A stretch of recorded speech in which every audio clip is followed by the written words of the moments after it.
Guardian. Welcome to this political quarterly event. You're all very lucky to have been given a free copy of our fantastic magazine.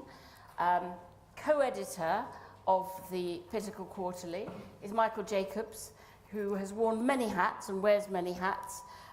Was head of the Fabian Society, who's been in the Treasury and Gordon Brown's team for a long time, and also is the visiting professor at the School of Public Policy at UCL. On my left, though perhaps not on my left, is Ian Mulheirn, who is head of the Social Market Foundation for the moment, but you're off to Oxford Economics, I hear, shortly, which is a shame. And the Social Market Foundation has been an extremely interesting organisation that has, I would say, before your time, tacked this way and that a bit. It grew out of, to some extent, the SDP, of which I was a member, and was founded, I think, very much by David Sainsbury and David Owen. And then it sort of veered off towards Thatcherites, and then it sort of veered back again. And now you can tell us where you are now. The title of this event is The Social Market and Its Discontents, Capitalism and Public Policy.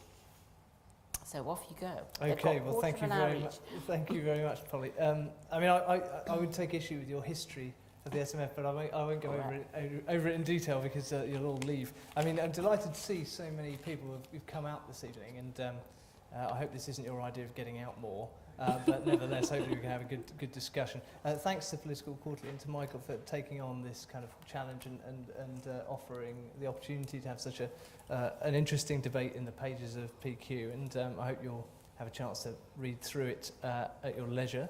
You know, we did toy the title of "Are we all social marketeers now?" And I think the answer to that is clearly no. But hopefully by the end of this evening you will be. And if you're not, then you can get your money back for this event. Of course, Polly, I'm hoping that we'll see some more pro-market messages coming out of your columns in the wake of this debate. I'm sure it will convince you utterly. So really what I'm going to do is talk a little bit about what the social market is and what it isn't, and how it distinguishes itself from other views. I think one of the things that I won't go into, but we do talk about, I do talk about a bit in the paper, is the history of the social market and the ideas that have come from it, and some of the things that unite the kind of periods of sort of new Labourdom and Danny Finkelsteinishness over the years, and what makes them more similar than they are different, and the standard narrative in our political debate is to polarise all these things and to look at what's different about them, and to see it through the prism of the two-party system. And in a sense, the social market approach doesn't really fit that very well. So hopefully I can give you a bit of a sense of where that fits in. The starting point really for the Social Market Foundation, but also really for thinking about this, is the collapse of state socialism at the end of the 80s, in which central planned economies have been shown for a long time to be demonstrably poorer at growing prosperity for their citizens than the market-based economies of the West. And that event is mirrored today by the crisis of capitalism that started in 2007, 2008 with the collapse of the banking system and the failure of the market economy in many respects, which reignited the debate about what the appropriate boundary is between the market and the state. And in a sense, that's a debate which doesn't seem to have many clear-cut views that are being propounded. There aren't huge new ideas coming out, but there is nevertheless a lot of thinking that needs to be done about what that boundary where that boundary should lie. And the social market offers really a framework for navigating the questions that have been thrown up by the crisis, and also for setting policy in the wake of the crisis. And I say it's a framework because that's exactly what it is. It's not a philosophy, it's not a manifesto, it's nothing that specific. It's a territory of the debate for public policy, which is defined by a set of principles which, if you sign up to, then you could call yourself a social marketeer, although you may see yourself as probably being on the centre left or the centre right, and it's sort of that territory which it encompasses. So what so it's not the preserve of any one party, but I think I would argue that it has been the sort of territory of some of the most successful reforming governments of recent years. The starting point for the social market approach is the principle that markets are a powerful force to improve people's lives. And they have three kinds of benefits. First of all, there's static benefits. Markets can drive prices towards the marginal cost of production, benefiting consumers and cutting costs if it's in service delivery or something like that. But it's more than just that. There's also dynamic benefits. Over time, the pressure of the market and competition drives innovation and improvement in things, which enables us to do better than we ever previously thought possible. And we see endless examples of that in the private sphere, but also in some cases in the public sphere too. And thirdly, there's an intrinsic benefit. Those two, the first two I've mentioned, are about instrumental benefits, things that we think might make us all better off. But there's also an intrinsic benefit of people being able to undertake free exchange and choose to consume and do what they want to do. That kind of economic liberty is something to be valued. But at the same time, a social marketeer is sceptical of the market too. A social marketeer recognises that market failures are pervasive. It recognises that in the collapse of the collapse of the financial sector, for example, we've seen incredible market failures in the form of information asymmetries and problems like that, which have undermined the whole edifice. And very often they're much more pervasive than many of the free marketeers would have us believe. Secondly, markets aren't self-sustaining. They need government to provide the frameworks within which they operate. And thirdly, and perhaps most importantly, unfettered markets result in unequal outcomes. And that can't be compatible with freedom for everybody if unequal outcomes start to restrict the choices and the opportunities that some in society are able to make. So the market economy must be seen to be legitimate and fair. So the social market approach is not simply about market failure, it's about these broader things and these social consequences, which must be considered. So it's markets first, but not markets always. It's a caution about government intervention because of its infringement of those things, but it's certainly not an opposition to it. The market is not a necessary evil or just a goose that lays the golden eggs of taxation. It's a positive thing in its own right, and it represents valuable intrinsic benefits. And the legitimacy of intervention in the market depends crucially on the ends to which it's put. So it's an idea that takes economic liberty and social justice and promotes the idea that these are both of them are important, both of them are legitimate, and that they're crucially that they're not opposites, as most of our political debate has it. We can probably talk through. We'll probably talk more about the crisis since 2008 and also implications for public policy going forward. But I think it's possibly useful to think about some of the misperceptions that I often hear about the social market approach and about market methods more generally. First of all, the most common one is that markets are inimical to social justice. People say markets are associated with inequality, and they are. And that's because in free markets, people come to them unequal.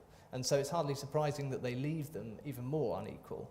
But that doesn't mean that markets create social injustice or are inimical to social justice.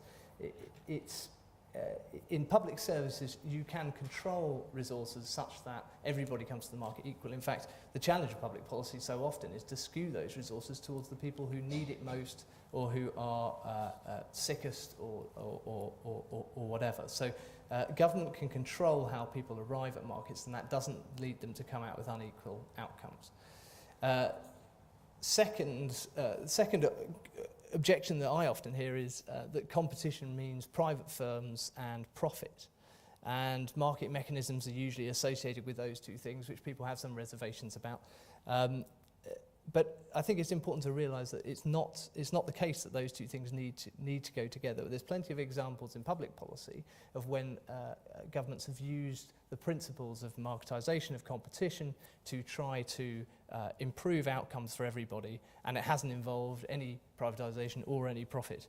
Not that those things are intrinsically terrible, but if you're worried about those, the key is that the social market approach is about pluralism in provision. It's not about private good, public bad.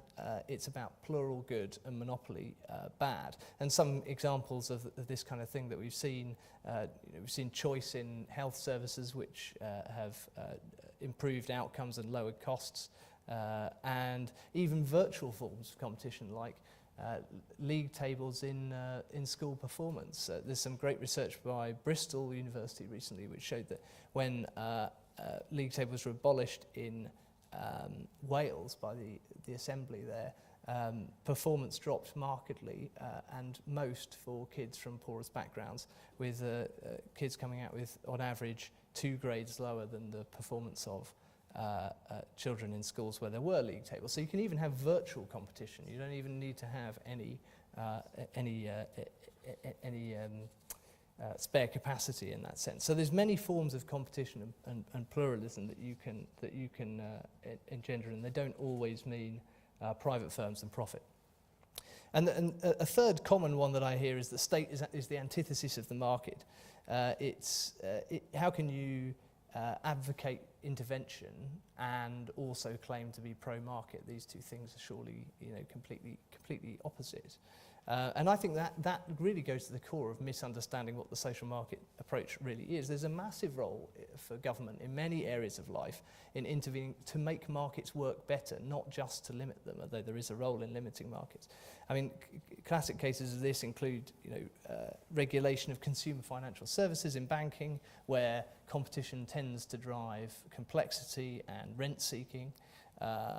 In product market competition, we don't see good results from a laissez-faire approach, and it was in fact Brown who introduced the framework of the OFT and others to sort of defend the competitive nature of the product market and make sure that it worked for the consumer.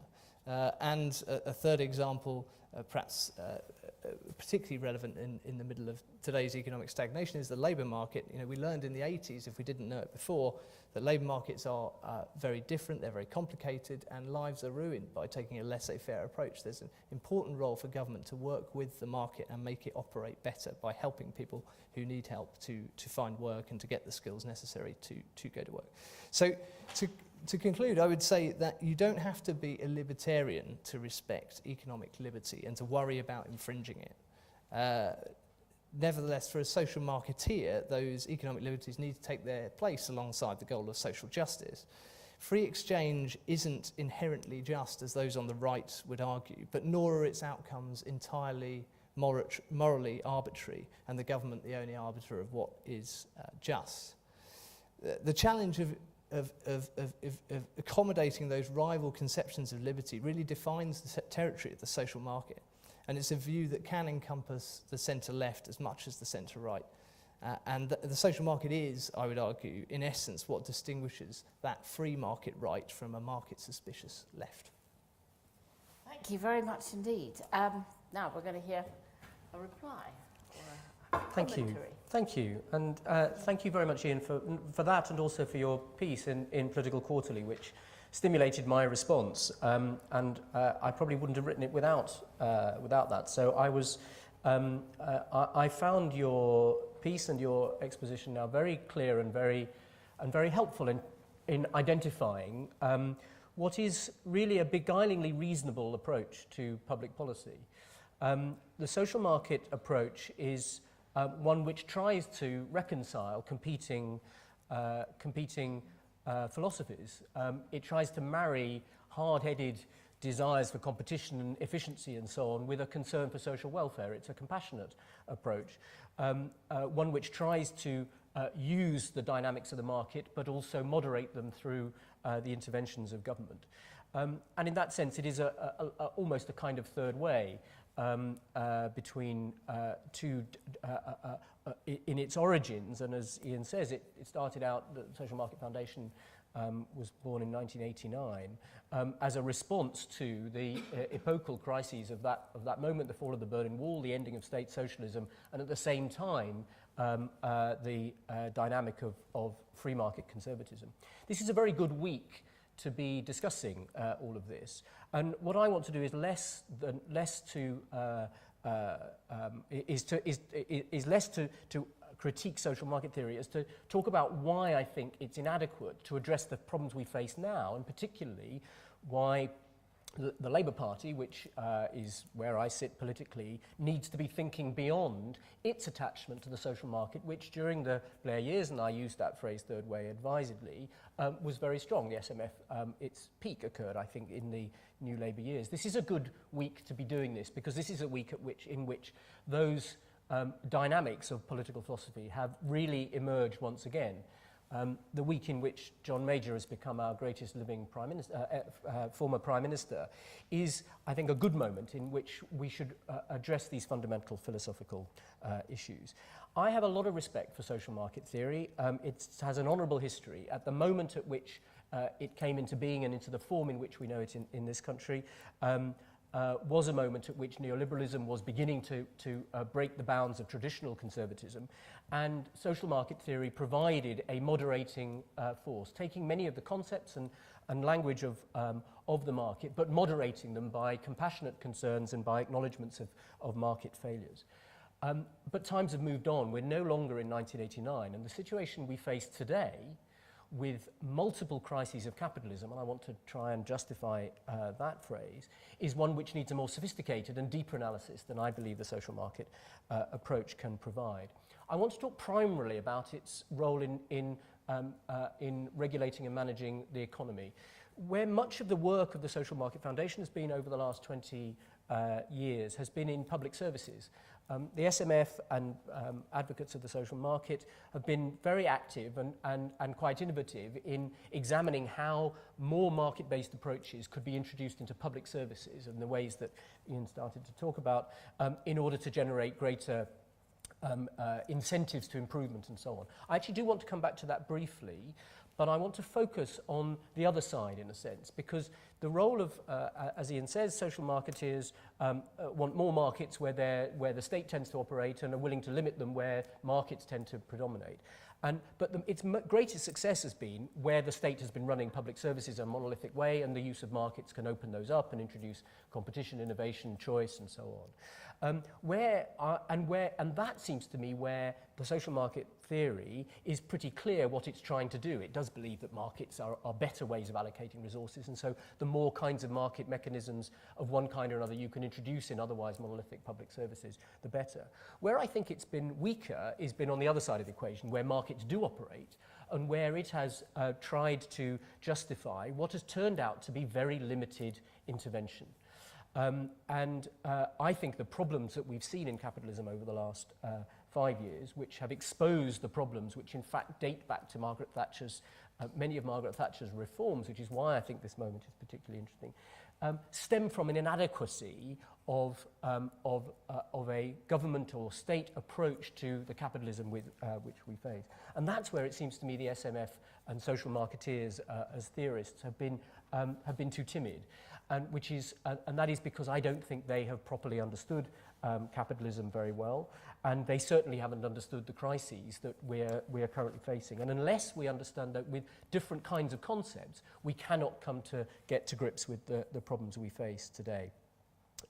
So I think an honourable history, but no longer providing the kind of analysis we need now.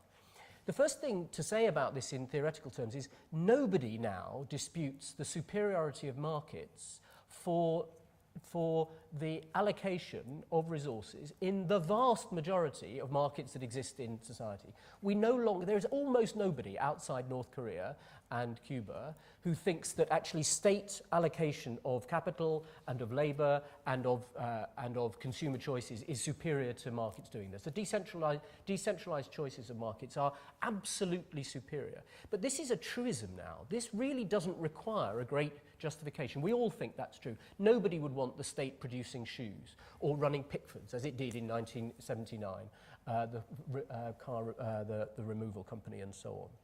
That isn't the issue, however. Nobody disputes that. That is not the issue. The issue is how are we handling the collective impact of all these micro markets for individual goods and services. And this is where the concept of market failure, which sits at the heart of the social market approach to the regulation of markets, which is the acknowledgement, as Ian says, that markets do fail and that in those circumstances governments have a role to intervene to correct those market failures. That concept, which is fundamental, is inadequate. And the reason it's inadequate is that it is fundamentally a static it's a static concept of allocative efficiency, that if you look in certain markets there are externalities, both negative and positive, which only an intervention of some kind into that market can correct. And that concept of market failure justifies a variety of limited interventions by governments in micro markets, that is, in individual markets for individual goods and services. So on the environment, for example, or on skills, or on innovation and research and so on, you can justify through a market failure concept a limited intervention. But the problem is that capitalism is not simply a set of micro markets separate from one another. It is a system in which those individual micro markets add up to collective macroeconomic outcomes with dynamics of their own. And this is the difference between markets and market forces, if you like. Market forces are the outcomes of the dynamics of all those individual markets on collective outcomes. And if you go through the failures that occur, the problems that arise at the collective macro level in a modern capitalist economy, you add up to a series of very systemic failures. Boom and bust being the most obvious one. Boom and bust is the business cycle is a function of the way capitalist systems work. And we've analysed this for a very long time. This is 150 years of theory, and Keynes gave us a further analysis of it. And that cycle is not a micro phenomenon, it's a macro phenomenon. It's a phenomenon that occurs at the level of the whole economy. And we know that capitalist economies can get themselves into slumps that they can't get out of on their own. And we've got a fantastic case of it right now. The private sector is sitting on massive amounts of capital, which are earning not just not very much, but in many cases negative returns. At the moment, the real interest rate on government debt for the UK, for Germany, for other top rating is the real return is negative. That's where most of that capital is sitting. It's not being invested in the economy. It's not being invested in the economy because firms are so anxious about future demand. They don't know where the demand is going to be or when it's going to return.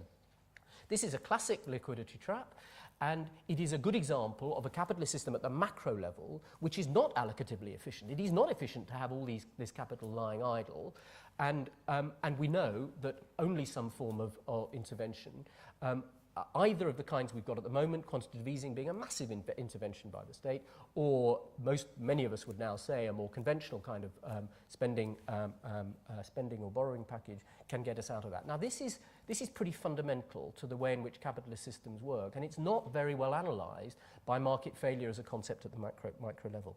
Let me take you another one, which is less familiar to many people, but I hope is becoming more familiar, which is environmental degradation. This is also something that you can analyse at the level of the micro market, but is actually properly understood at the level of the whole economy. Greenhouse gas emissions come from a use of fossil fuels in production and in modern industrialised economies, which is leading us to a climate catastrophe. And we can see this very, very clearly in the way in which modern economies are locked into their use of fossil fuels, which occur right throughout the energy system. And this is occurring at a macro level, and unless we intervene in this, we are heading towards a terrible climate catastrophe. And as long as the price of renewables and energy efficiency and other things are not well reflected in the market because their externalities, the externalities of fossil fuels, are not properly priced, we won't get off this path. This needs a kind of an intervention which the market on its own simply will not do. Another one which occurs at the macro level is inequality. Inequality is, yes, what people bring to markets, but it is generated by markets. And you only have to look at the distribution of income and wealth over the last 20 years since the deregulation of the city to see this. Extraordinary, grotesque inequalities in the rewards applied to different forms of labour and capital ownership, which have generated massive problems of poverty, which are reflected in the way our markets work. And markets at the top generate huge rewards for a very, very tiny percentage, and markets at the bottom squeeze wages. And you have this extraordinary phenomenon which has occurred in the US for 30 years, in the UK for 15, in which, while a very small number of people, the top less than 1%, have become very, very wealthy, incomes in the whole of the bottom half of the income distribution have stagnated or gone backwards. And this is a structural condition of the forms in which capitalism has now taken. It's not something which you can analyse simply through analysing individual product markets or indeed individual labour markets. We could go on and on. Let me just give you a few more. Innovation. We now see that our economies are not, our economy in particular, the British economy, is not very good at innovating. We have not maintained an industrial base which has been performing in innovation at the same level as other economies, including other Western European ones. And we don't seem to be able to generate that simply through market. Skills. We don't seem to be able to generate the required skills for the economy simply through the operation of markets, and so on. There are fundamental structural problems here in the way our economy works. Once you look at the structure of the economy, you begin to see that market competition is not the normal thing in any of the dynamic markets. Actually, oligopoly is the thing. In a week in which the energy companies have again found to be profiteering, we suddenly become incredibly conscious of oligopoly. If you look at any of the really dynamic areas of the economy, they're not ones with massive competition in. Google and Amazon and Facebook are not companies operating in very dynamic competitive economies, nor any of the pharmaceutical companies or the ones engaged in life sciences. They get bought up. This is the natural tendency towards oligopoly. And of course, oligopoly then leads to political power. And one of the things that's been very striking about politics has been the way in which corporate interests, based out of these massively powerful oligopolies, have influenced public debate and so on. And there's further and further. We could go on. Now, if you begin to think of the capitalist system as a system in which markets basically succeed, and that's why we get the language of market failure assumes that basically markets succeed. If you think of this list of dynamic structural failures and problems, I don't think that is a very helpful model. I think we need to understand that capitalism and markets work extremely well to do some things. They do allocate resources efficiently at a micro level. They do generate growth, they do generate innovation, but they also, in equally fundamental ways, generate huge problems. And over the last few years, we've become suddenly very conscious of many of these problems, of some of the ones that I've listed. This seems to me to require a different kind of analysis of what capitalism is and how we would avoid some of these problems or ameliorate them or mitigate them, for which micro-interventions in individual markets on a social market model in which you take a model of market failure and you have a little government intervention just doesn't add up to the right approach. And the financial regulation, problems of financial regulation seem to me to be, just give us the paradigm case of this. We thought we could regulate the financial markets in that market failure kind of model, in the kind of social market way in which we would see that there were tendencies, and Ian mentioned them, to information asymmetries. Well, yes, there are information asymmetries, but there is fundamentally something much, much more significant, which is the herd mentality of mass markets moving in, diversifying as they saw it market risk, and creating, as we know, absolutely systemic risk. And the models that we had for financial regulation were based on a kind of social market approach in which you looked at a micro market and you saw the market failure and you corrected it with relatively minor regulation. And we now know that has led to a situation in which we have these systemic failures, and the same is true in many of these other areas. So what do we do about this? What we do is we try and analyse capitalism in a little more, with a greater sophistication as a system. And capitalism is a system, and you don't have to think of that it's a sort of system with somebody running it, with a capitalist class running it, just to see that there are interconnections between these different markets, and the individual markets add up to collective outcomes. So we need to understand those processes, and we need to understand the systemic ways in which they work and in which these structural features, these collective outcomes operate, and how we can manage and control them. And there are a number of ways that we can do that. They all involve interventions of some kind, and they all involve, it seems to me, some degree of systemic understanding of how these things work, which only a government can have the overview for. Now, governments are not the only mechanisms for intervention, and one of the interesting things I think we need to be exploring on the left is how far you can distribute countervailing forces more widely than just government. And I think distributing countervailing forces to some of these tendencies within trade unions, within communities, within local government, local forms of the state and so on, I think is absolutely critical. But interventions, they are, and systemic interventions, they need to be. The second crucial insight that I would want to bring to this is that the market economy is not the only form of production and consumption. We live in a world of interdependent economies, and the market economy is the most dynamic. It's the one with the greatest dynamic and innovative power, but it isn't the only one that generates value and well-being in society. The natural environment is an obvious other form of economy on which the market economy is dependent. All of the resources for the market economy come from the natural environment. All the wastes go back into it. We know that we are producing waste at too great a rate, and we know that resources are under pressure. We need to understand the embeddedness of the market economy within the environmental economy in which it sits. And if we don't understand that, we are heading towards environmental crisis. And that's a fundamental relationship between the market economy and the biophysical world that we need to understand. We're also, the market economy is embedded in an economy of the family. And we need to understand the ways in which reproduction, as Marxists would have called it, the way in which human beings create families, bring up children and so on, in which that is also a critical part of the way in which society is organised, how we get socialised within that system, how time is distributed within families and growing up and children growing up, and the care for elderly people and all the caring that goes on outside of market economy, and how those two things interact. And there's a huge squeeze going on at the moment in the caring economy, largely based around the family, the wider extended family, which is partly as a result of labour market, of pressures in the labour market.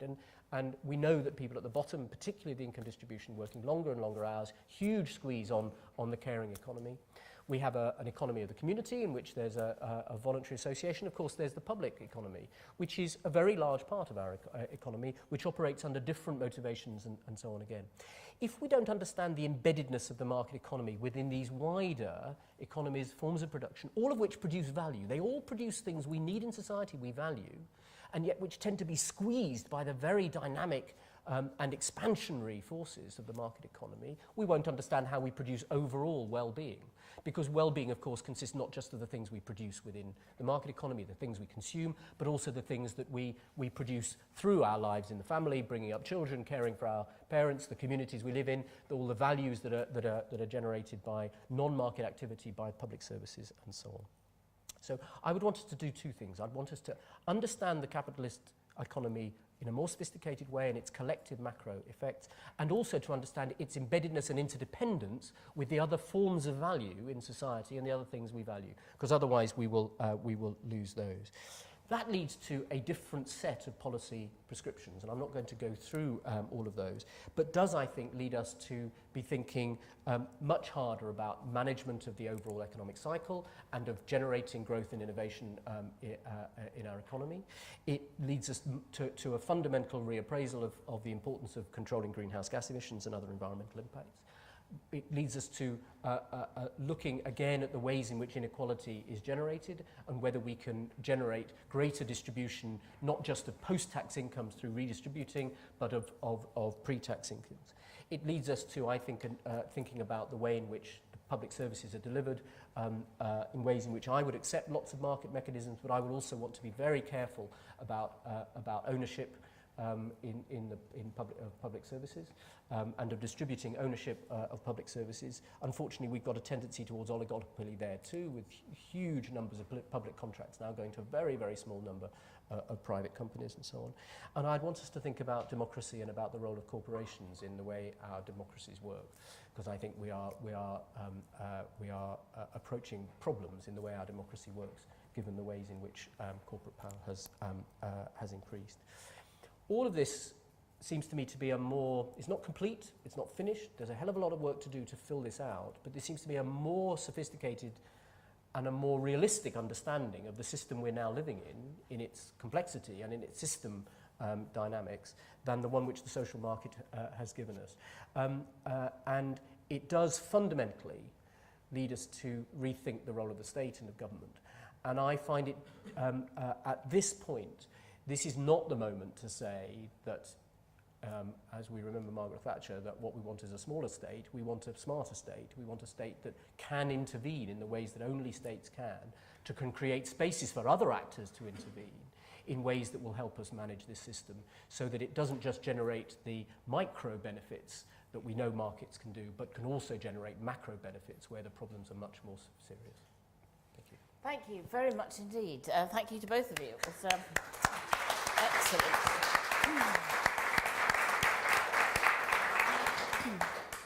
Now it's thrown open to all of you. I mean, these are very interesting differences, and I don't know whether you want to come back first of all and say a word or two. Well, I mean, there's a lot to pick up there, but I mean, I come back on a couple of things. I mean, I find it quite interesting that Michael's approach, he says the market's good is a truism, or that it's dynamic and powerful is a truism, but then kind of goes on to really have nothing good to say about it at all, which is quite interesting. And you know, a lot of the things that he seems to try and pin on a social market approach in a kind of big baffling way, like that oligopoly is the norm. Well, a social market framework gives you the tools to call that problem. It doesn't necessarily mean that everybody who would subscribe to that framework would identify it. It would be a territory for discussion, but the language that you're using and the way you're talking about it, a lot of that is actually quite social market approach. I mean, there's no sense in which a well-functioning market is represented by an oligopoly. And so, you know, I think the idea that that is the product of social market thinking is completely to misunderstand what it's all about. And there's a few sort of strange definitions that get confused and mixed together here about what a market failure is. A market failure isn't something that we don't like. A market failure is a result that is, in economic terms, inefficient, which means that somebody else could be made better off without somebody else being made worse off. And that's quite a narrow definition of policy interventions that can be made. It certainly doesn't cover a huge range of things. But equally, as I said in my setup, that is not the territory of the social market. The social market is broader than that. And so to constantly come back to the market's failure as the definition of the territory, I think is to totally misrepresent it.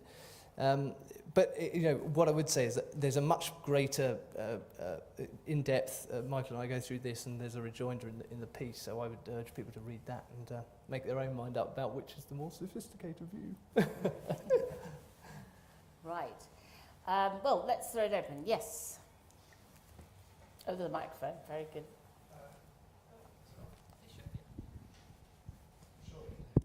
Yeah, you can shout, I'm sure. I'm Guy Newey. I work at Policy Exchange. I'd like to ask a specific policy question, which follows on from some of the things that Ian was saying about in response to Michael's point of view. It seems to me that a social market response to potential environmental catastrophe would be price the externality, i.e. carbon. It would be spend money on innovation and new technologies which could solve the problem, and then spend some time worrying about some of the distributional effects of higher energy prices. I'm not sure how that would be different from your approach, Michael. That's an interesting question. Yeah. Do you want to take a few? Or? I don't know, because they may all be on all other different subjects. Is there anybody else on that theme of environmental? I think it's a rather good example. Let's take that one. So this is, broadly speaking, I would agree with your approach, except that it isn't sufficient. And we know that pricing carbon is not sufficient at the levels that can be politically tolerated to drive investment in alternative energy sources. And I say that because obviously there is a price of carbon that would just drive people into developing renewals and energy efficiency and so on, but it is much, much higher than the levels that look politically tolerable. And we've created a carbon pricing system in Europe called the European Emissions Trading System, and we've had to supplement it with specific incentives for renewable energy and for energy efficiency, which are not price-based, but which are target-based, although they have some incentive mechanisms in them. And we're even having to supplement those by further guarantees because, and there's a reason for this, and this is where I think the I think I can distinguish between two kinds of approaches. Whether a social marketeer would be happy with my one, I think, is a separate question from what mine is. So I accept entirely that it may be that a social market theorist might agree with what I'm just going to say. Partly that's because I'm not sure what social market is doing to generate the position. But so what we know is that in order to drive investment in long-lived capital stock, which most of the core energy, the emissions come from long-lived capital stock. They come from power stations and from building design, which needs to be, and to some extent motor, although the capital stock there is of vehicles is much shorter, it lasts much longer. But power stations will last you 30 or 40 years. The investors need to know what the carbon price is going to be and what and they're going to be able to sell their electricity over a 15 to 20 year period in which they're financing their. And we know that the carbon price in the system we've got now is not visible for long enough and is not high enough to generate that kind of certainty. And so we've had to supplement it with other mechanisms. And this is where the Stern report, people remember the first chapter 14 of the Stern report, which is all about pricing, and then fail to read chapters 15 and 16, which were all about the other mechanisms that are needed. And in the real world of capitalism, it isn't a micro market that just needs a price to price in the externality. It's a mechanism which gets financial investors who've got alternative investors to invest for 20 years in the right kind of capital stock with an investment perspective over that period. Now that's a much deeper intervention than simply a pricing in a market. And that's an intervention that comes from understanding the way in which investment occurs in a capital system, the ways in which greenhouse gases are cumulative over time, and that's the problem. They're not a static problem. Greenhouse gases are not a problem today, they're a problem of the accumulation. So you have to have the whole path in front of you, which is why you need targets out to 2020, 2030, 2050. Now that panoply of things is things that arise, in my eyes, that panoply of measures, which is broadly speaking what we're trying to inch towards, but with lots of reaction to it, is doesn't arise from a market failure externality approach. There's obviously something in that, but it's a bit more sophisticated. It's a bit more understanding the way in which this system works. Now, I think lots of social marketeers probably could agree with that, in which case we haven't got a policy disagreement. I don't think the social market theory gives you much reason to go for all of those things. I don't think it gives you much of a base. Let's hear. Well, what's the social market response to that kind of really difficult long-term investment? Well, I think ultimately the point is still right, that it's pricing that is your tool, is your policy tool for achieving your aim. And the fact that you also make the important observation that prices are too volatile to provide investors with long-term certainty is a problem of a social outcome not being achieved. That's why it's not necessarily about a market failure perspective. It's about a social outcome that we need to achieve and that we've decided we want to achieve, limit carbon. But I think he was saying the price was too high to be democratically acceptable, even if it was, if you didn't have a fluctuation. Then you've got a problem, because if you think that the price is too high to be democratically acceptable, then presumably you've got to come at it through a statist route, which would mean that you'll need to subsidise and that's what we do. So, which will mean your taxes will be too high to be democratically sustainable. So, one way or other, you've got a problem here. I think that's the job of politicians. It's kind of beyond the social market to say, this needs solving. It's up to politicians to advocate for it. What I'm saying is that the most efficient and fairest way of doing this is to use price mechanisms. But where I would agree with Michael is that it's an important observation that short-term volatility can wreck your incentives for your long-term outcomes. I don't think that's what's Policy Exchange's answer?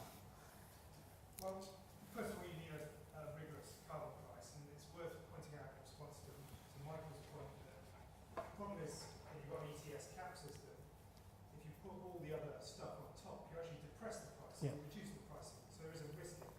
I think the question is about how far at the innovation end and the R&D end, and the Stern review is right on that. It says you need the pull of the carbon price, but then you also need to talk about how far you're pushing, and I think that's where the debate. I'd argue we've gone too far, we're choosing to spend too much money on particular technologies, but the debate is about how far that goes.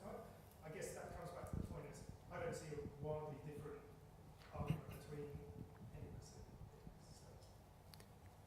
Right. Who's next? Yes. Hi, I'm Matty Conan from Oxfam, and I'd like to raise a specific question of the internationalization of financial markets in particular, and in relation to tax havens and tax dodging, because it seems that here we do have a great problem of modern capitalism. And basically the financial liberalization of the 70s and 80s opened up capital flows to international financial centers, and they compete with low taxes and high secrecy. So we have the rise of the offshore economy since the 70s and the 80s, and that has now become so big that we can't ignore it. Possibly about 11.5 trillion US dollars annual GDP of the United States is held offshore. A lot of that in British Crown dependencies and overseas territories. Now, that's driven by tax dodging rather than efficient allocation of resources. So what we end up is lower growth because it's going somewhere where you can dodge regulations. Regulatory dodging is a big issue in other markets as well. And so the efficiency of allocation is not what we get. It also has social impact. So a social motivation to pay taxes by the rest of the taxpayers is less. We have higher criminality because it permits secretive tax havens, permit corruption and organized crime. So it seems that the international framework is not really being addressed because we have international regulatory problems which are not addressed on national level. And that is a massive, really, problem of the whole framework. One area is transfer pricing. So intercompany transfers are regulated by the OECD's rules that regard transfer pricing. It creates a quasi-market created by regulators because there is no price on an intellectual, intangible product such as the brand of Starbucks. There is no price for that. That is a price which is created by accountants. And then it is traded within companies in order to dodge taxes, the most efficient way, because that drives profitability. So then, really, markets are in many ways created by regulators, and that seems a different kind of a way of looking at markets as well. I'm a sociologist, so I kind of bring that in as well. Would you see that just as a market failure or part of the system? Well, I think the social market approach is effectively something where you're talking about the tackling of public policy problems within a state. And the problem here is that we have, I mean, this is something that's an international thing, and what defines international is that it's an area of, there's very limited law relative to within the state. I don't think, tax competition is, in my opinion, a completely illegitimate form of competition. It's not the nature of competition in other markets is it drives productivity improvements, it drives innovation. This is complete deadweight loss, and this is simply rent-seeking behaviour by financial services and the people who are using them. So I don't think in any way it's legitimate. It's slightly beyond the purview of the social market because you don't have complete control over what's going on by definition. But the social market prescription is, well, you need to have international agreements to clamp down on this stuff. I mean, it's as simple as that. I don't think there's much more that one can say. Well, I would agree, and this is, and I suppose my only gloss on this would be, there's a reason why this is occurring, and why companies behave in these ways, and that they have been allowed to by the state, and so on. And I think understanding that corporate behaviour is, and the ways in which it occurs is very important. This just then allows me to respond to the response, as it were, when I don't in any way think that the social marketers are in favour of oligopoly. And I know they would like to get rid of it and have competition in markets, but you're not going to get it. Most of these markets now, for the things that I think, are going to be oligopolistic because there are massive returns, both of scale and of innovation. And so therefore, we need to find ways of regulating and managing those kinds of markets, those oligopolistic markets, where we can't get rid of it. This is not about antitrust law. I mean, we can do that where we can, and that we should. But this is actually about, and that requires, relationships between the state and these players, in which we really need to understand how they behave, why they behave, and how we manage those the outcomes that they generate. And that feels to me a different kind of approach. If social marketeers can agree with all of that, because they accept that that's what I think, then that's great, and we are agreeing. And if we all agree on this territory, that's fantastic. I would just say I've got a different way of analysing the way it arises, and I don't really understand with some of these more radical interventions what social market philosophy is doing to generate the outcome. So if Ian and social marketing agree with some of the more radical interventions that I would like to see, because I have my kind of view of capitalism, that's fantastic. I don't quite understand what social market theory is doing to get him to arrive there. That's how I would put it. I'll take, yes. And, You haven't specified any of the radical ones yet. all right. Yeah, we'll come back. Okay. Okay. Oh, sorry. Tom Gash from the Institute for Government. It's really interesting because lots of talk of market failure here, and you nearly got onto the subject of government failure. When you started to talk about the political acceptability of certain levels of carbon subsidy. And I think one of the interesting things about all the problems that you raised, Michael, that you felt that social market theory wasn't dealing with, is that they're all really, really familiar to everybody in the policy community. They would be sort of your big wicked issues, your, and then some that are more politically contentious, more based on your sort of views of political philosophy.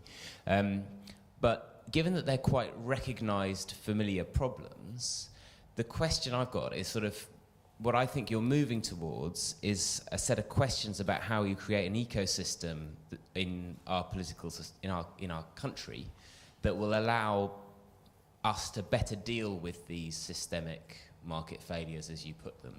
Because actually, I think the social market view would probably deal with these arguably bit by bit, but you still might get to these underlying problems. But as Ian exactly said, he said, well, if the public can't bear it, then clearly we've got a problem.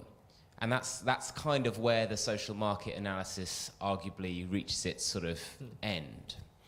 I don't think there's another analysis out there that really fundamentally deals with the government failures, the political failures around this, to do with the length of the political, electoral cycle, the lack of a bottom line in sort of a number of areas of public policy. And so I think what you're talking about is creating a completely different ecosystem. And you mentioned trade unions and other sort of forces, which I think are interesting, but what you really have to argue is sort of that your ecosystem, can be created, and B is better than the current ecosystem. And I think that's a sort of, as you say, a lot of work to be done. Yeah. But I sort of wondered whether you've had any thoughts about how you address some of these government ecosystem failures. Give an example of the sort of, where you think it's government failure and what government could do to put right some of these wicked issues that they're not doing or not capable of doing. A lot of my stuff will come from sort of public services areas. One example that Ian I know knows very well is around something like the work programme, which is fundamentally an attempt to get more people back into work. Now, we're doing some analysis now looking at the dynamics of that and what contributed to its successes and failures. And one of the driving forces is obviously the ambition to drive rapid change very, very quickly. And that led to lots of perverse consequences and probably not enough money going in to help the unemployed at a very sensitive time in our political cycle.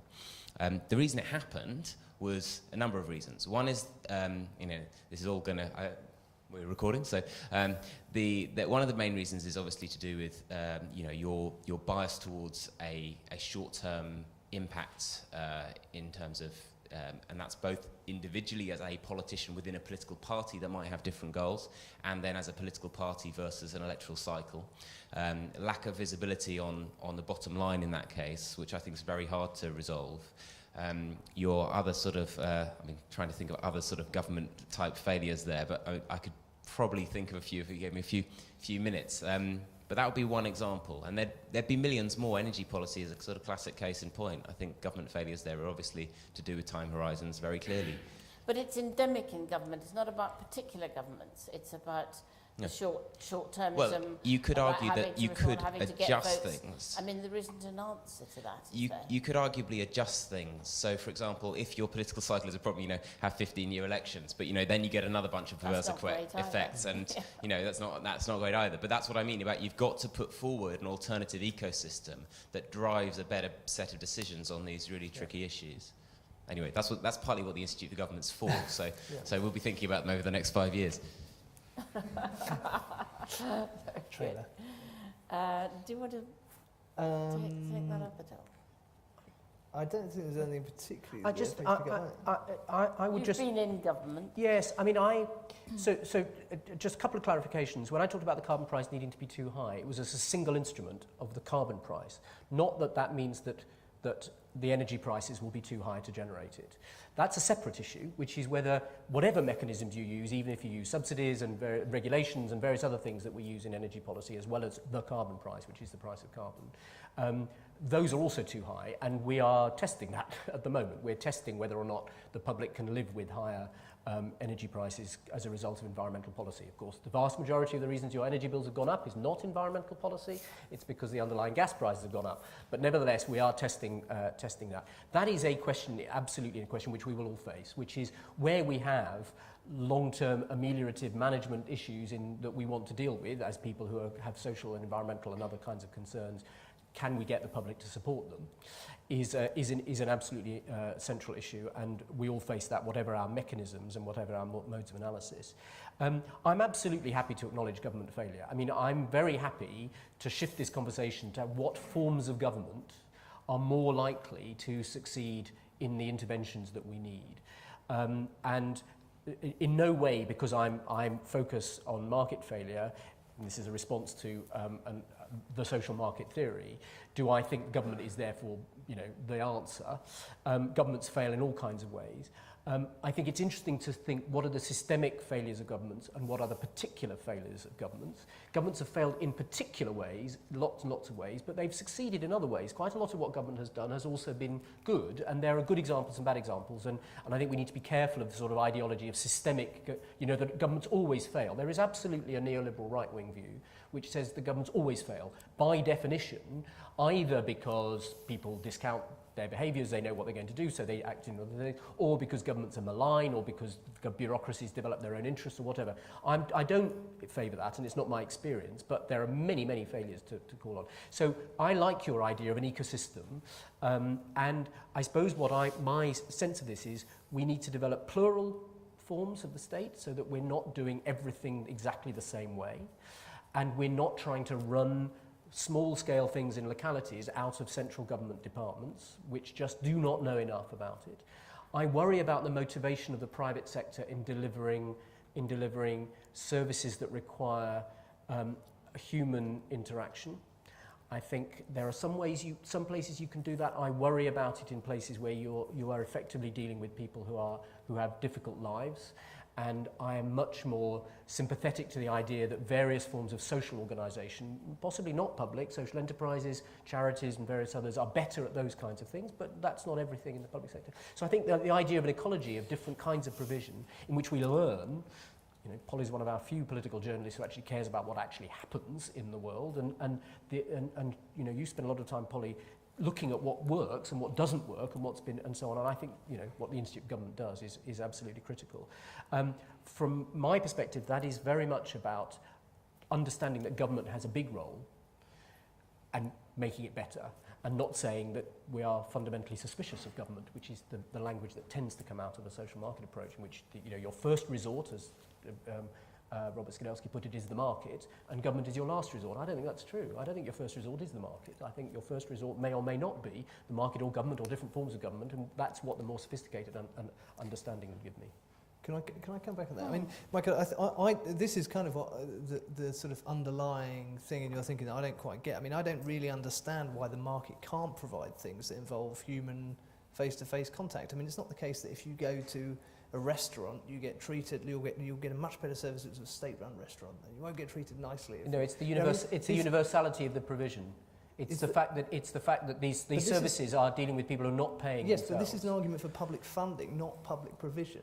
And this is the kind of point about the work programme. The problem with the work programme is that it's been designed very badly and underfunded, I would argue.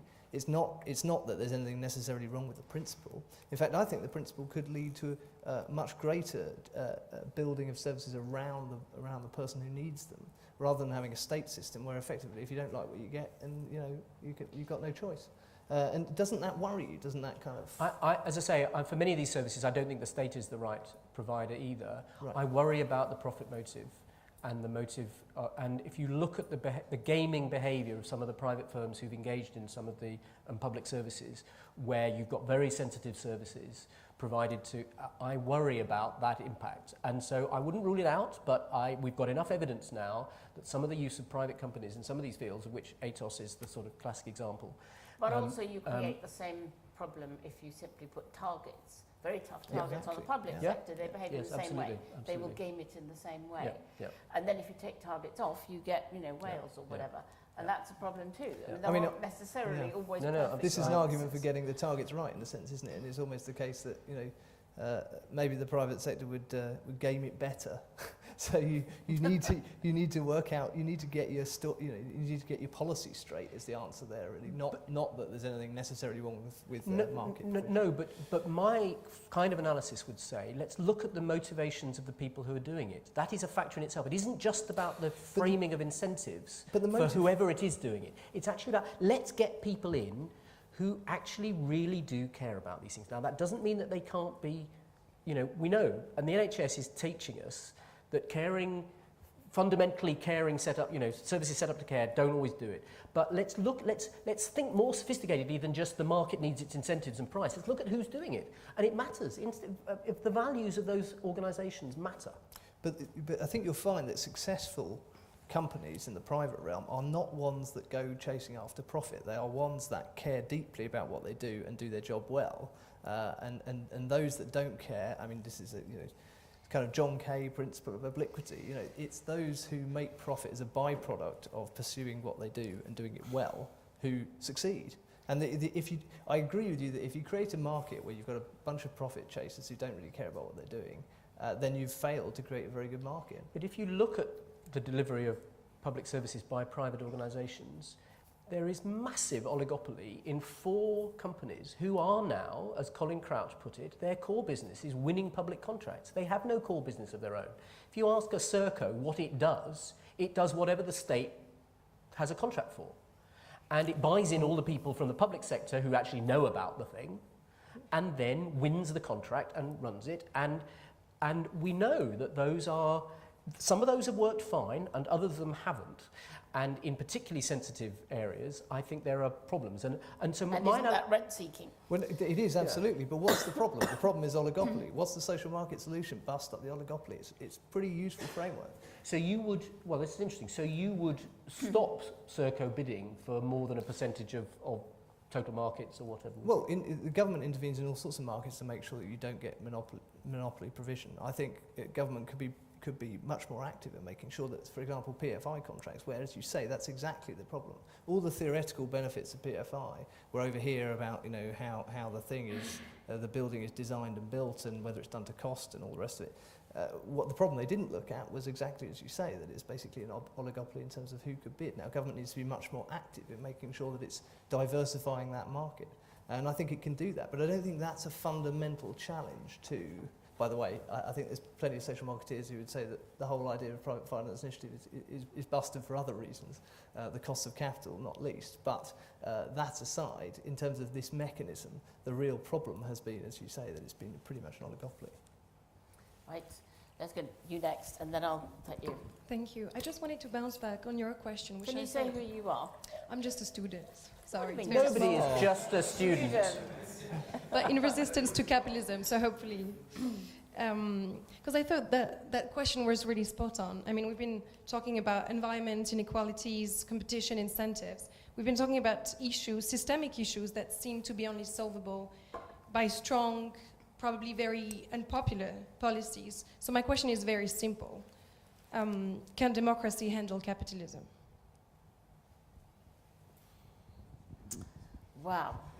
There is a stunned silence. That is the question. It is the question, absolutely.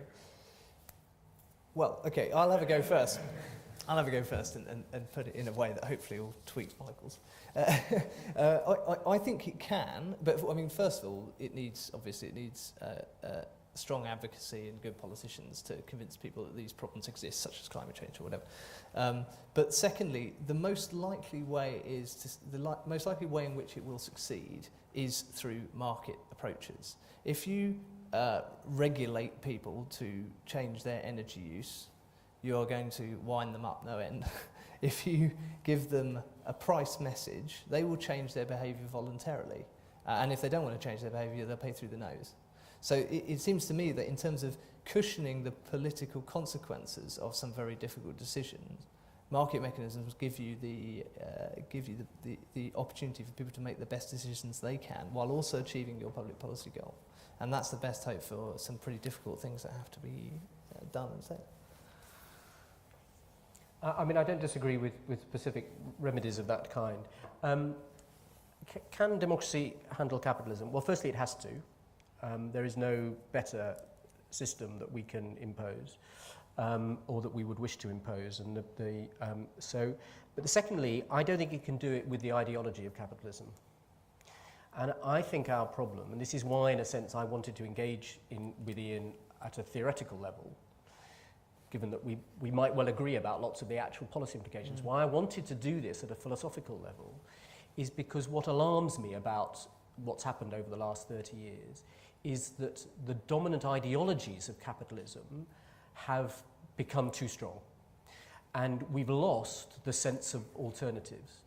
And this is primarily neoliberalism, so it's primarily a very free market version, but I don't think the social market approach does enough to counter them, and in a sense that's why my critique here is of my friends rather than my enemies, as it were. Because I think that the social market approach has not done enough to counter the dominant ideology, which has now become the ideology of capitalism, and we know why that has become so dominant, because it serves the interests of the people who are benefiting from this. And you don't have to be a mad Marxist to see the connection between the very strong ideology of neoliberalism and all that goes with it, the benefits of free markets, the fact that the state always fails, and all of that we're so familiar with, which Margaret Thatcher was the best proselytizer of, and which is returning in the Conservative Party. We don't need to be a mad Marxist to see why that becomes so dominant, because it serves the interests of the people who are benefiting from this system very well. We've lost the counter ideology, if you like, the counter-philosophy, which does see the systemic problems in capitalism, which thinks that the state has roles and which are more systemic and interventionist and so on and so on. And I don't think you can handle capitalism, even in its own terms, unless you are willing to regulate it and manage it. And that's why, in a sense, I think the worst enemies of capitalism, in the end, are its greatest apologists, because capitalism has self-defeating tendencies, and the environmental crisis will get them if the slump doesn't. Yeah. I think, Ian, perhaps you haven't had a chance, or you haven't chosen to talk very much about the social aspects of the work the SMS does. You think of your work on childcare and other things, there is also that whole aspect of what has been concerning you about the interrelationship between the social and the market. Yes, I think possibly that's the reason why a lot of our work is focused on that is because if you as I sort of concluded my piece, if you're trying to accommodate, if you're trying to value economic liberty but also social justice, where that really pushes you is to tackling the opportunity problems that massive problems in our economy, and the fact that most young people come to the market, the labour market, completely unequal because of the background they've had and all that sort of thing. So for a social marketeer, that's quite a motivating and important thing to resolve. And one of the critiques of the left there is that the left is so busy looking at equality of outcome, which is an argument that you'll never really win on because you can't get the political backing to do anything about it, is bypassing all the time the real source of the problem, something that surely everybody should agree on, that there are far too much divergence between equality of opportunity in this country, and it's for that reason. I think the whole of the Labour 13 years was about opportunities, it was about child poverty, Well, I think it was about early years, it was exactly about that. Don't even bother to think about outcomes, because in the end the two things are so utterly related that if you just concentrate on children, in the end you'll get there. Well, I think there's something in that, but I think if you take the child poverty targets that Labour had, really I think they quite nicely encapsulate the two goals they had. One was outcome and one was opportunity. I mean, the 2010 target was only ever achievable by shoveling large amounts of cash towards low-income families, which we thought was fine, but now it turns out, well, I mean, it might be fine if depending on your preference for tax and spending, but certainly it's not as easy as we thought it was at the height of the boom. And then the second goal was the 2020 goal, which was a generational target, which is totally about sure start and all of these things. And personally, I felt that trying to ride both of those horses probably wouldn't work, and that you probably need to focus on one or the other. So probably my preference would be, although not all social marketeers would necessarily agree with this, I freely admit, would be to worry more about making sure you build a consensus around But it was equality of circular opportunity. because the children brought up in poor homes did worse, and if you gave them more money to their families, they actually did better. It But I wasn't think just about education and early years, it was actually about the whole ecology of the family. Sure, but the question is, where's the greatest return on your investment? Is it in your services? Is it in your public services that are universal and very high quality, or is it in cash? And I would argue it's in services. Which the IPPR and Resolution Foundation are increasingly around. But more crucially, it's also more politically sustainable than cash, would be my argument. Probably. Mark? Dean, ex-Guardian Young Foundation these days, in retirement. It's not a new question, but where would both of you, A, introduce competition in the health service, and where would you not? When you're doing that, when you think that when it was first introduced in the 90s, there was a wonderful example of its problems. It was Jimmy's, not a private hospital, but a public hospital, that invented a new medical technique. But when we asked them what was it, or how did you do it, they said, we're not going to tell you because we're in competition with other NHS hospitals. And then later on, when Labour, which was supported by the Guardian leader columns, probably partly because when they introduced, partly at least when they introduced the independent units, which was that we had orthopaedic surgeons with the largest waiting lists. So the number of orthopaedic surgeons, which then drives their private practice. When the orthopaedic surgeons were doubled in number, their productivity halved, and there was still the long waiting list. So that was one reason why they introduced competition with the units to try and smash the monopoly of the orthopaedic surgeons. So, but where would both of you put it in? Where would you keep it out? And how do you square the problem, which is everybody says the key problem of the health service is integration of services, primary with acute, chronic with acute, and so on. Well, how can you have competition if you're trying to produce integration? Okay. Is it going too far? I don't think in principle it's going too far. I mean, this is a slightly mealy-mouthed answer from social marketeer here. I think, you could, at a sort of, from a top-down level, I think there is no reason to be against the idea of markets in the supply of healthcare. I don't think that infringes the equality issues that we might worry about. I think that's a funding question, and as long as it's tax funded, then that problem doesn't arise. But in specific cases, I think there may be quite a lot of evidence about why you might want to do it that way. For example, we know that price competition in health services, we've got evidence that shows that that doesn't lead to very good outcomes, so you probably wouldn't want that. And there'll probably be other specific areas in which you may or may not want competition for different reasons, but you need a reason. That's the challenge of the social market. You need to say this won't work because of this, because otherwise the general rule would be you probably get a better... Does it need to be private competition or just No, competition between I think units? it could be between publicly provided units.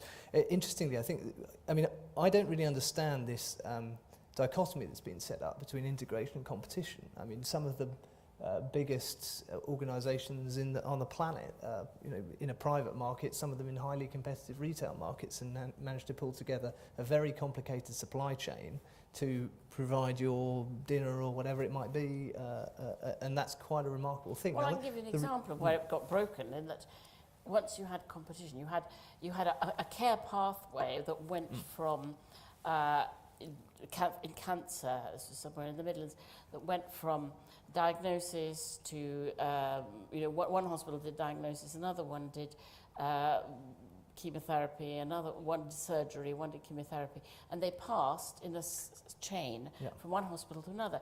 A new CCG came along and said, we're not going to commission that hospital, it's a bit far away for our patients. Which, it bust the chain. And so then the whole thing became uneconomic. So the idea of people being able to buy in a market completely freely broke open something that had been very carefully constructed. I think that, and a lot of the challenges of markets in public services, for choice particularly, come down to these kinds of things. For example, in schools, you can construct a very nice theoretical case for choice in schools, but whether or not you can afford sufficient capacity and to subsidise spare capacity to sit idle while people choose between is a different question.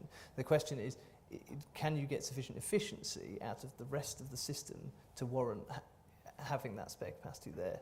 But it's a dichotomy between planned treatments and choice and competition treatments. Yeah, but the thing you don't see is what efficiency gains you might get or what service improvements you might get from the latter.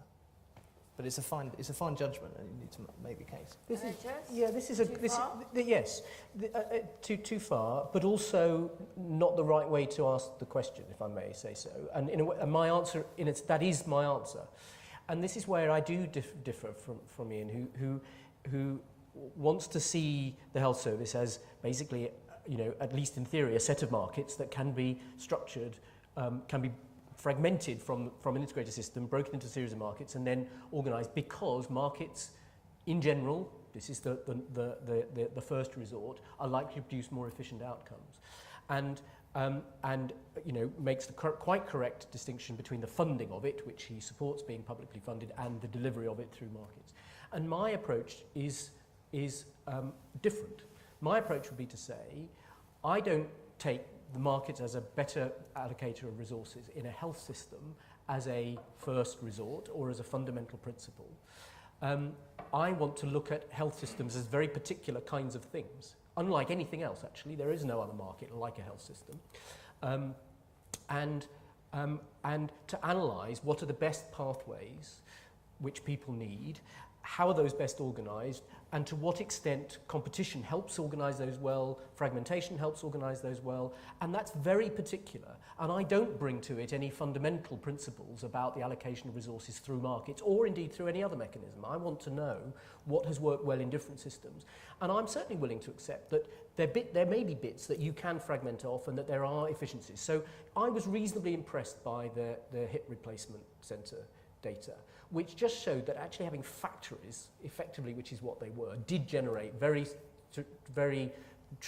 great efficiency gains. And I, having been sceptical originally, I thought, and I can remember saying, look, well, why don't we experiment with it? We can't really be against an experiment with this, because people are saying, and I'd be willing to say that's a bit of fragmentation. But my fundamental thing would be, what is the care pathway and how do you organise it efficiently?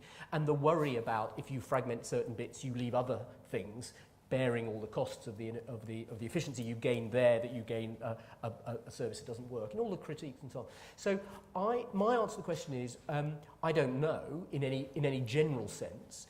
My sense is that the sort of push now to open up as much as possible to the market, which is what the new Act effectively does, is likely not to be thinking about the right pathways. It's likely to be thinking about how do you create markets, and I don't think those two things are so coincident that it's a general principle.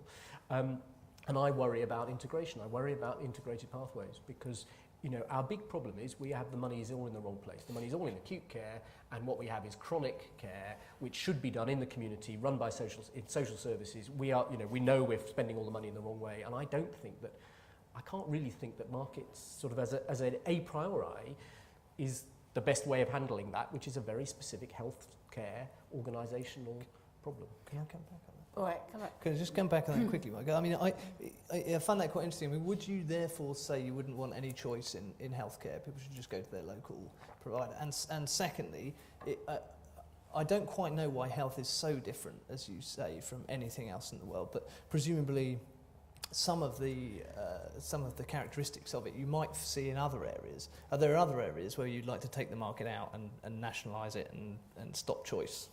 The main difference with healthcare is that we provide it through taxpayers' funding, so it is free at the point of use, and everybody has an equal right to it, and that creates something that normal markets just don't have. Normal markets operate on the basis of allocation according to how much money you've got, and people come to them as consumers, and people don't come to the health service as consumers. So that's the fundamental thing, and that's true of any public service, that we're operating on not on a pay-as-you-go basis. I also think actually healthcare is different. Healthcare is not like anything else. It's a bit like social care, but it's not identical even to that because of the technologies involved and the huge amounts of expertise that is bound up in the consultants and so on. So I think it is different. I'm being waved at to stop. It says somebody stop? What? Absolutely right there. Somebody desperate to. I'll tell you what. I want to take 3 very quick or 4 really quick comments, but kind of 20 seconds each almost. Make a point. Yes, in red first of all. Well, what I pleased with is that the two sides are coming to agreement on one thing, and that's an area where we had some evidence in the debate with Chukwuemeka when Lord Heseltine, when Lord Heseltine said the civil service didn't have the skill to work properly with industrial policy, and more recently in the short series In Defence of Bureaucracy on Radio 4, then we had Tony Blair saying that in his attempt to regenerate the public sector in 2004, he decided that the public sector didn't have the skill to do it. I could talk for a long time on this, but I won't. Thank you. Yes, can you hand it one row ahead of you? Ian, just quick clarificatory questions. Firstly, what is the market analytically as a concept in this view of the world? If within that you can have a solution which is not about marginal cost pricing, but actually about just service innovation and not about thinking about the price being equal to marginal cost. In other places, it might be about sort of just recouping some of the profits that you might through auctions, but actually then having competition for the entire market rather than constant competition within the market, so infrastructure, for example. What is the analytical core of the market in this view? And secondly, very quickly, it seems to me a lot of the social market approach is about sort of recognizing the second best nature of this, right? There are certain optimality conditions we just can't meet, whether that is about sort of pricing things correctly, whether that's uncertainty and not being able to price risk in the work program, whatever it is. And I actually hear Michael's point about systemic nature of market failure theory is actually, I think, slightly misplaced, because there's a long history of thinking about second best conditions within market failure. The Lipsey-Lancaster condition is precisely that. When you've got some optimality conditions that you can't meet, it is not desirable, according to that, to try and meet the others. So I just wonder, what is the intellectual underpinning of a belief in the market, whatever that means in this, when there are certain conditions you can't meet? Can you pass back to, there are two more people. Yep. Thank you. John Springford. I've had the pleasure of being bossed around by both of the people on this panel at some point in my life. So it's you do whatever you want. I just very quickly. I had a long question, but I'll try and keep it short. My question is just about long-term investment. It seems to me, Michael, that what you're talking about is your argument is essentially a defence of planning, at least in some markets. So, in terms of the financial sector, then it's important to ensure that they have enough capital, that they don't take such risk, that they're essentially gambling with taxpayers' money because of deposit insurance and so on. And in the environment, it's important that the state is an actor to ensure that the assets that we use in our economy aren't degraded by short-term incentives. And with skills, it's important to ensure that we anticipate future skills needs and we invest properly in them.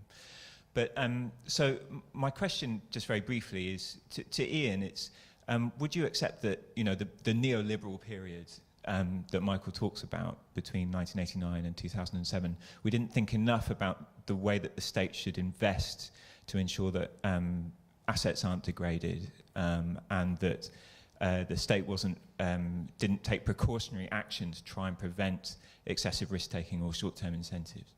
And to Michael, the question is, as with all defences of planning, the question is, when do you stop planning?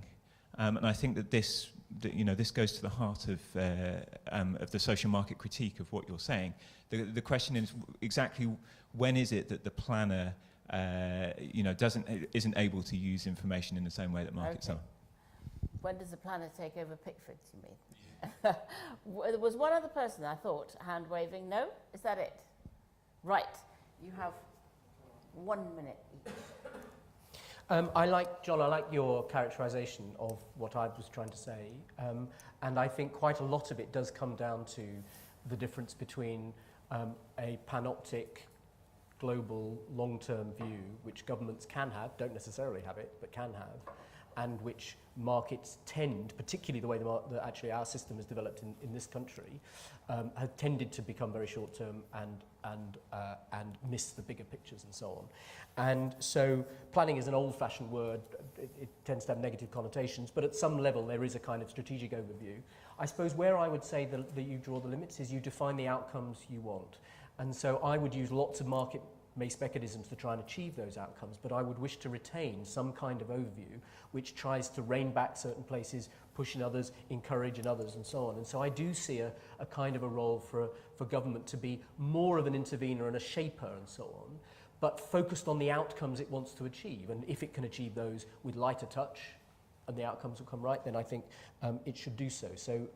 So that would be broadly my answer, which then leads me to the point about can governments do this? And actually, are governments set up in ways to do this? And I think that the civil service, the core civil service, struggles with quite a lot of this. But that doesn't mean you can't create state institutions or public institutions of one kind or another which do it very well. And we have those in the NHS, in the BBC, in various other institutions which develop their own cultures and professionalisms. And we are beginning now to experiment with this. So the Green Investment Bank is a new kind of public institution. It's been hobbled from its operation because it can't actually borrow, it can't become a bank. But that is trying to be a new kind of institution which is playing a kind of shaping, steering role. It's tiny in relation to the total investment that is needed in the markets it's operating, but it's trying to do that. If we created regional banks, a la Germany and whatever, those would be other ones. So I think it isn't, although the civil service as currently constructed may not have those skills, it's not that we can't develop them within the public sector. Thank you. Last word to you. Just on the industrial policy point, I mean, I think that's a really interesting one where I'm much more sceptical about industrial policy, not because I don't want it to be possible to do, but because trenchant criticisms about the market economy and how it perhaps has short-termism failures and doesn't take advantage of agglomeration benefits and all the many things that are wrong, that doesn't necessarily make a sufficient case for government direction of resources on a grand scale there. So I think that's quite an interesting case, and your thing about does the public sector have the skills is in a sense another way of articulating that possible problem. Can it ever have the information? What is the social market at root? Well, I think it's three things. It's three words combined. It's competition, it's pluralism, and it's exit. And you need to have those conditions in place in order to improve things. Otherwise, you don't have any dynamic, static, or intrinsic benefits of markets. And then finally, on the neoliberal period, I think that's absolutely right, John. I mean, but I think this comes from a bigger place, which is what my criticism of Michael's approach is, that the left has kind of ceded the whole territory of the market to the right. It's kind of bought the right's rhetoric that the free market is the only thing, that the market is associated with free market, and this is a creature of the right, and the left doesn't want anything to do with it, doesn't want anything to do with the language, the analysis, anything to do with it. It's just bad. And that leaves this vast gaping intellectual hole in the centre ground where there's no sophisticated analysis of how markets work, how they don't work, and what you need to do about it when these things happen. And now I'm not saying that if everybody had been social marketeers we would have stopped the crisis. We didn't see it coming, no one else saw it coming either. But at least you would have had the tools to think about, maybe when this intellectual mindset is taking over that markets are all efficient and we don't need to do anything with them, there might have been a question in our minds about, is that really true? Shouldn't we think about this a bit more carefully? And I think until the left engages with that debate and stops seeing markets as their enemy and realises that they can harness them for their ends, then I think the market will always be a thing of the right, and that will be a bad thing. Thank you very much indeed, both of you. I thought that was a terrific discussion. Thank you all very much for your brilliant questions.